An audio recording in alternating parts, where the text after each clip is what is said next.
Extract 1. Questions 1 to 12.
Hello, Doctor. Good morning. Yes, good morning. What's your problem? Well, Doctor, I have a sinus problem.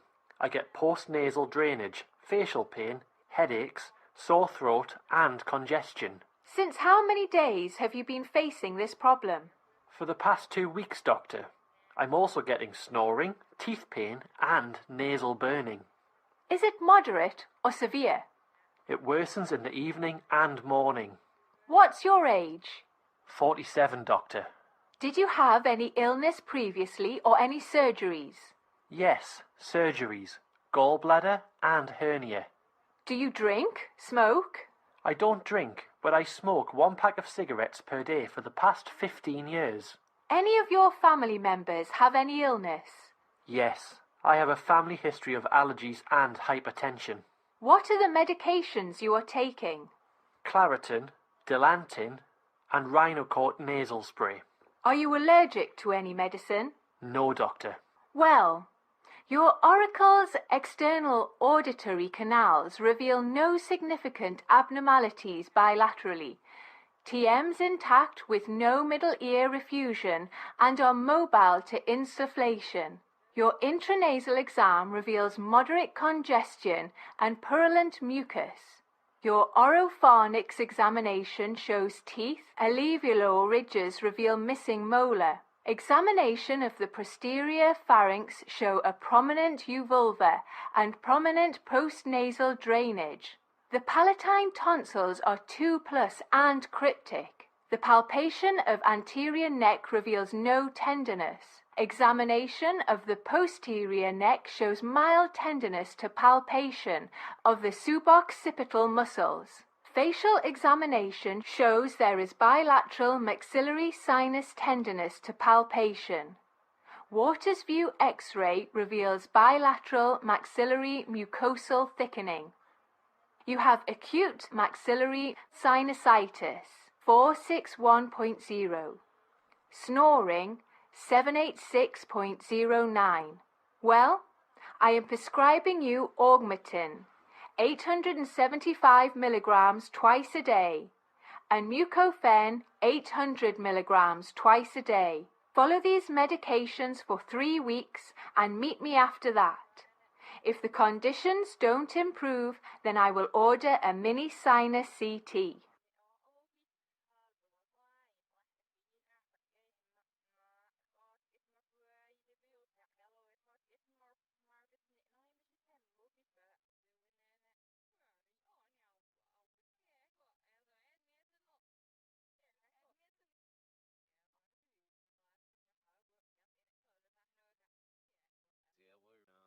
Extract 2. Questions 13 to 24.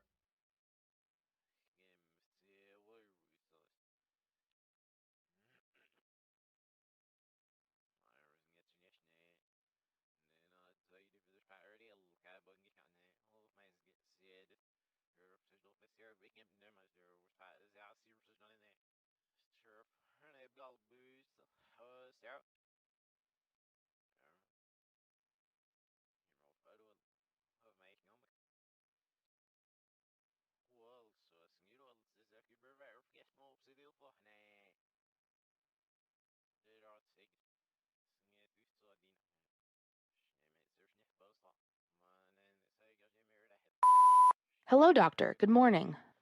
Good morning. What's your problem? Well, I have a headache and pulsatile tinnitus. For the past 3 months, I've been getting severe headaches and almost daily. I'm getting pulsations in the head with heartbeat sounds. Exactly at which point of your head do you feel pain? On top of my head. Are you getting nausea or vomiting associated with the headaches? No, doctor. Is there any previous history of headaches? No, doctor. But apart from last 3 months. What's your age? 44, doctor. When I speak on the phone, I get weird sounds in my left ear. I get pulsating sounds only in left ear. When did this problem start, actually? Well, actually, the ear pulsations began following a flight trip to my native place. Is there any drop or change in hearing? No, doctor. But I had dizzy episodes in the past with nausea being imbalanced at times. Is there any change in your vision? No, doctor. Well, do you smoke or drink? I do not consume alcohol, but I used to smoke 1 pack a day, and now I have completely stopped it. Have you had any previous illness or surgeries? I had skin cancer on my arm and back. I am a kidney donor, so I had a left nephrectomy, C-sections, mastoidectomy, laparoscopy, and temporal arteritis. What medications are you taking? Tylenol, Excedrin, and a multivitamin and probiotic. Are you allergic to any medicine? Yes, to codeine and penicillin. Tell me your family history of illness. Well, my father has a cancer, hypertension, and heart disease. Your physical examination shows your blood pressure at 120/78, pulse 64 and regular, and the temperature is 97.4. Cardiovascular test shows regular heart rate and rhythm without murmur. There is an old mastoidectomy scar on your left ear. Weber exam is midline. Grossly hearing is intact. You have pulsatile tinnitus. Left ear with eustachian tube disorder as the etiology. There's also a possibility of normal pressure hydrocephalus, deviated naval septum, dizziness, probably due to possible Mignard disease. I would recommend you to start a 2-gram less sodium diet. I am ordering a carotid ultrasound study as part of the workup and evaluation.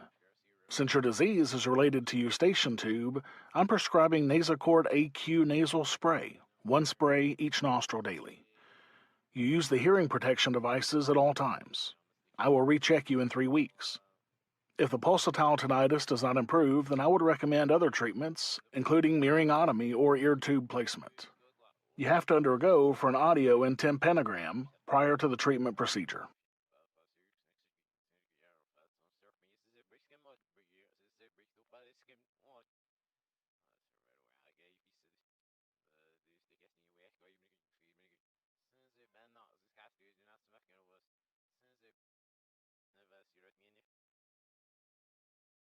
That is the end of Part A. Now look at Part B.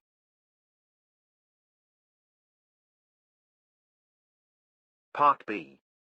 In this part of the test, you'll hear 6 different extracts. In each extract, you'll hear people talking in a different healthcare setting. For questions 25 to 30, choose the answer A, B or C which fits best according to what you hear. You'll have time to read each question before you listen. Complete your answers as you listen. Now look at question 25.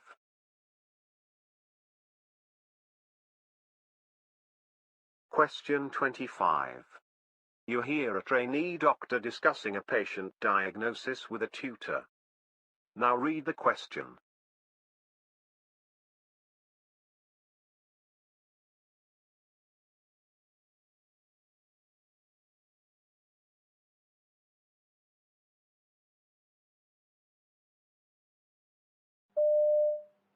Let's have a quick chat about the diagnosis for Janine in Ward 2. Yeah, I was a bit unsure about that one. Because it's a young patient, it's not going to be diverticulitis, or... Well, it's possible, but she is young, so yeah, it's unlikely. So, what do you think? What else could it be? What else happens in the bowel? Something common. Think about common things. Bilateral lower abdominal pain? Because it's like radiating into the back? Yeah, something very much more common than that. Gastroenterological? Yeah, I can't think. possibly related to diet? Celiac disease? Perhaps, but there's not a lot of other symptoms pointing to that. What else would give you discomfort in the bowel? Lower abdominal pain.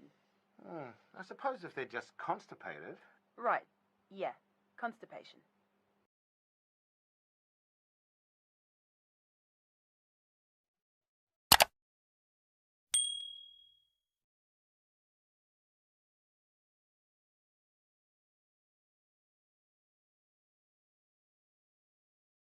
Question 26. You hear a discussion between two doctors on adjuvants used in vaccines. Now read the question.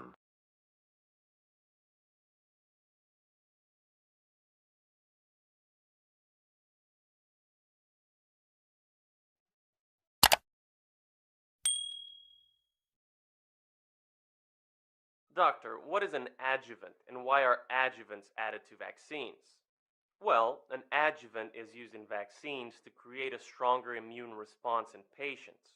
Certain vaccines made from dead or weakened germs contain naturally obtained adjuvants and help the human body produce a strong protective immune response. These vaccines often must be made with adjuvants to ensure the body produces an immune response strong enough to protect the patient from the germ he or she is being vaccinated against. In the US, monophosphoryl A and aluminum are used as adjuvants in the vaccines. Monophosphoryl A has been used as an ingredient since 2009 in the vaccine called Cervarix. Aluminum salts or gels are used as ingredients in vaccines since 1930.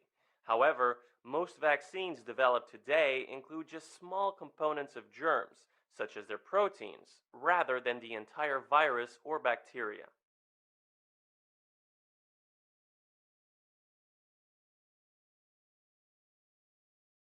Question 27.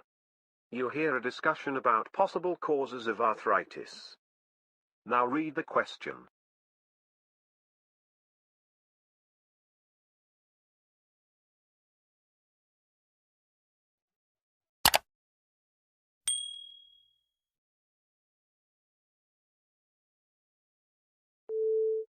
Hello, doctor.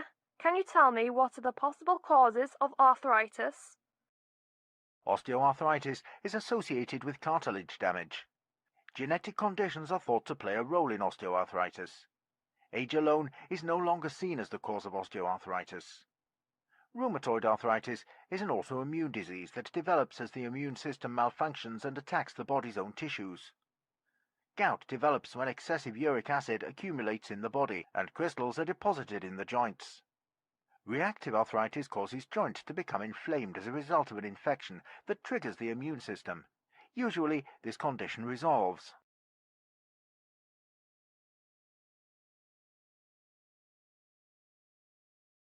Question 28. You hear the announcement of a new drug, Avastin, used in colon cancer treatment. Now read the question.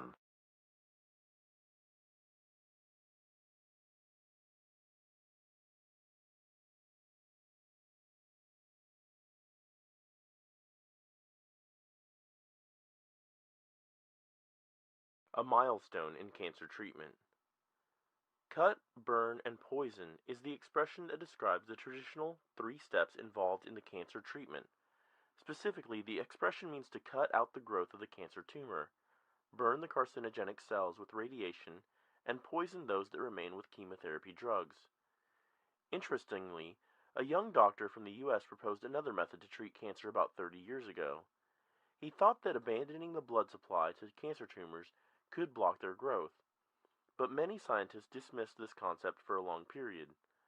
However, last month, the Food and Drug Administration of the US approved the drug called Avastin that works the way he proposed. Although the drug does not cure the cancer, it increases the lifespan of the patient with colon cancer. Avastin is a genetically engineered protein that connects with the protein in the human body that promotes the growth of the blood vessels. The protein, also known as vascular endothelial growth factor, intervenes with the supply of blood to cancer and starves the cancer cells. Avastin targets the weak places of cancer cells, though it does not damage normal tissue, whereas chemotherapy kills cancer cells and also the other normal cells, resulting in infections along with stomach and intestinal problems. There are also other drugs being tested to investigate whether they can stop the formation of blood vessels. In the past 2 years, Avastin is one of 3 new drugs approved for colon cancer.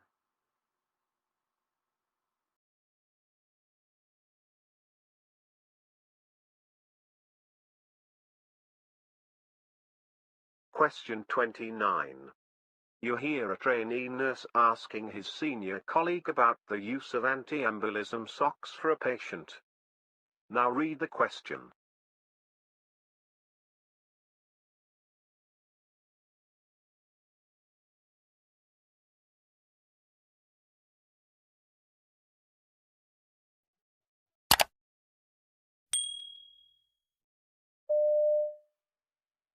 I noticed that Mrs. Jones isn't wearing the usual anti-embolism socks, but I didn't want to ask her why not because she was asleep.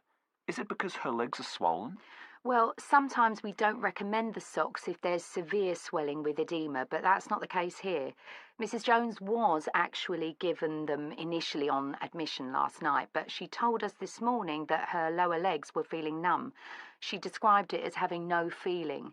Until we've checked out the reason for that, for example, it could be an underlying condition which could damage her arterial circulation. We're reducing the risk of thrombosis by pharmacological means. Oh, I see.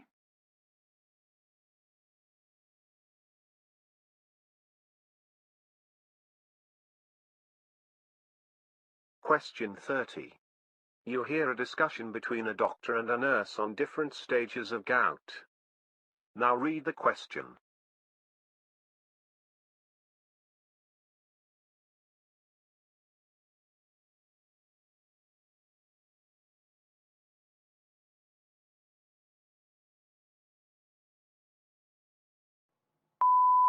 Hello, doctor. What are the different stages of gout? Well, there are various stages through which gout progresses. In the asymptomatic hyperuricemia stage, the person will elevated uric acid levels without any outward symptoms. The acute gout stage occurs when the urate crystals suddenly cause inflammation and intense pain. This condition is also called flare that can be triggered by alcohol and drug usage, stressful events, and due to cold weather.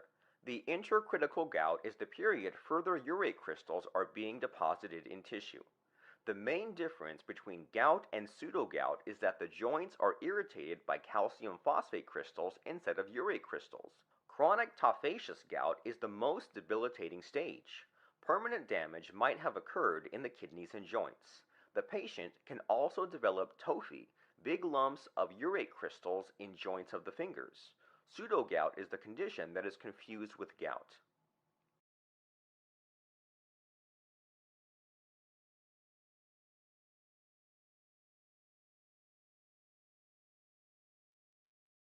That is the end of Part B.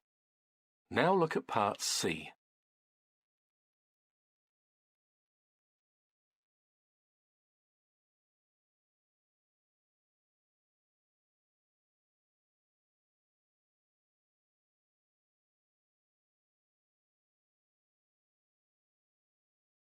Part C. In this part of the test, you'll hear 2 different extracts.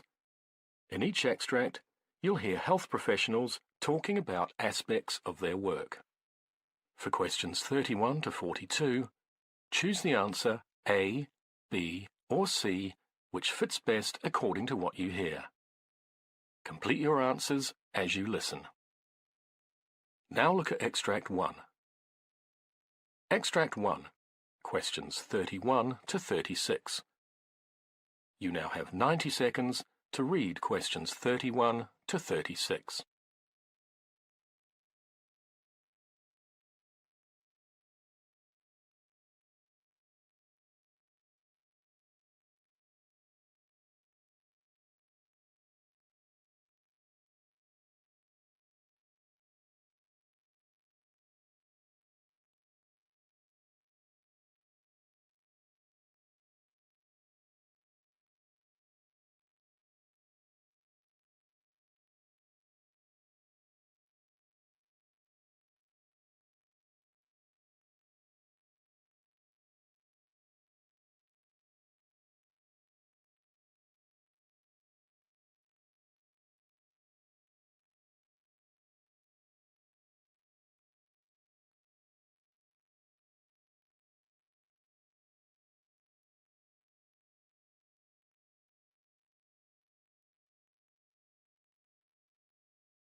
One of the lead researchers, Dr. Larry Apple, who specialises in testing diets.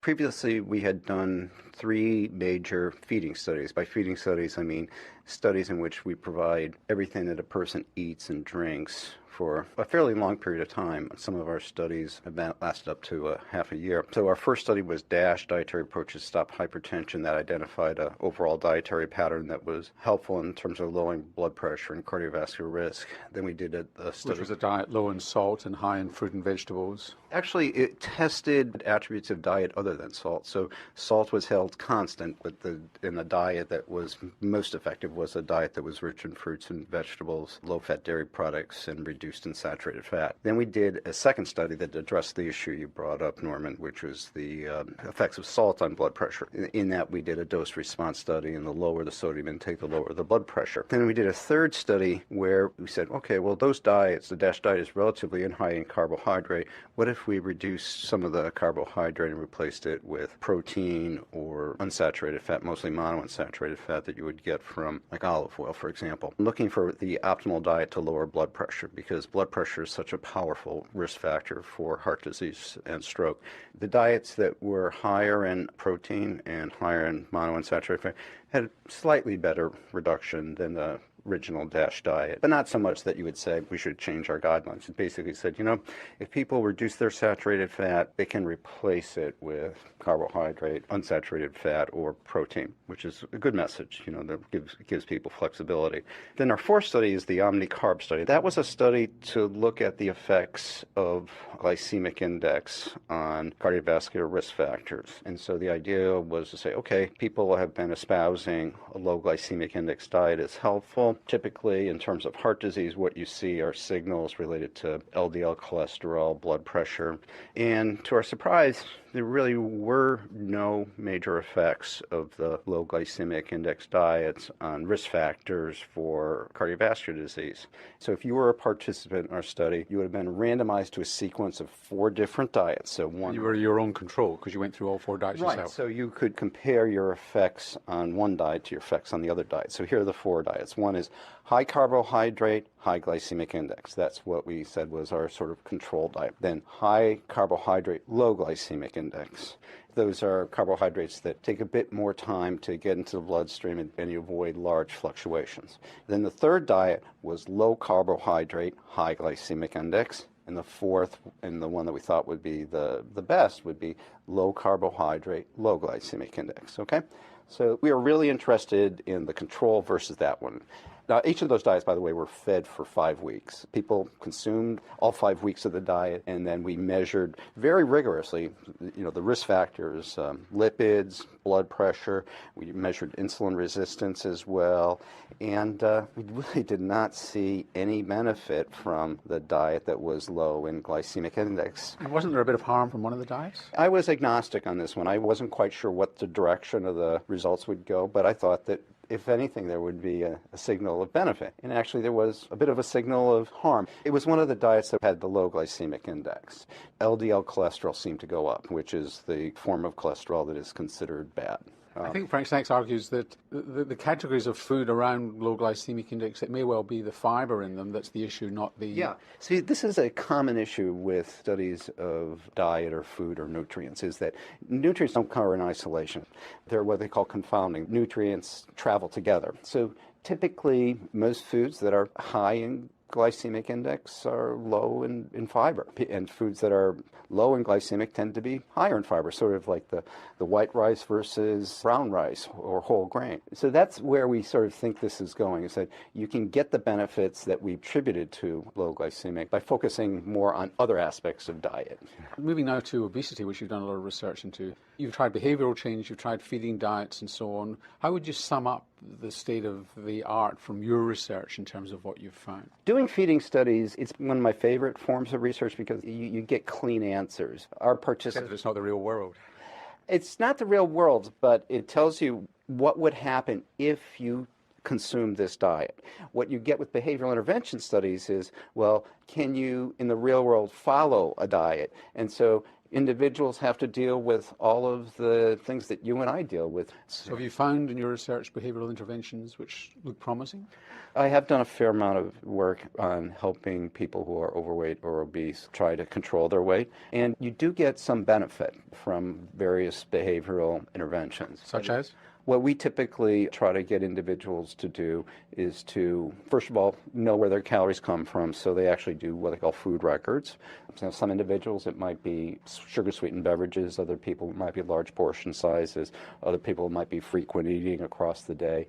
And then what you do is, working with a counselor, you identify types of foods, episodes of calorie consumption where you can pull back and where you can make substitutes and do things that are feasible. The challenge is that in order to lose weight, you have to have pretty big calorie deficits. So people typically say in order to lose about a pound every other week, you need to reduce your calorie intake by 500 calories per day. To do that, you really need to track your weight, track your calories, and so we actually embed in most of our interventions now tools to help people self-monitor.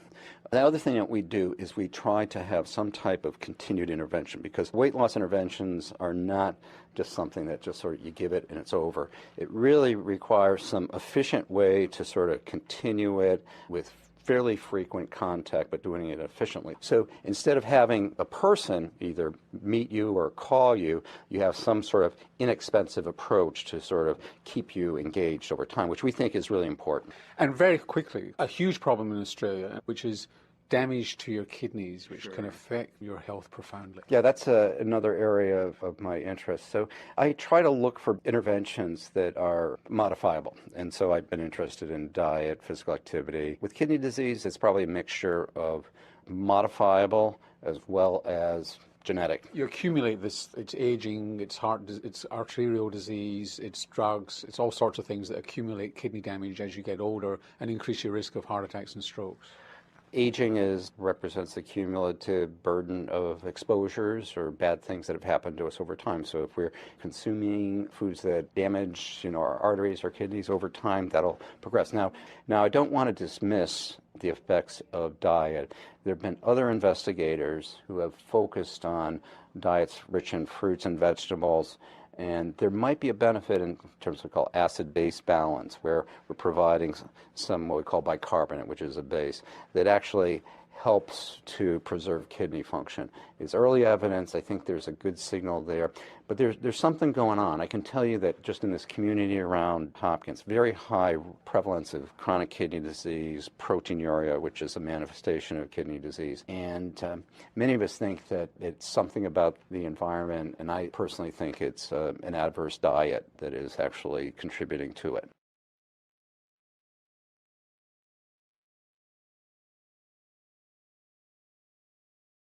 Extract 2, questions 37 to 42. You hear an interview with haematologist Christine Ford about blood donation. You now have 90 seconds to read questions 37 to 42.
Hello, my name is Dr. Christine Ford.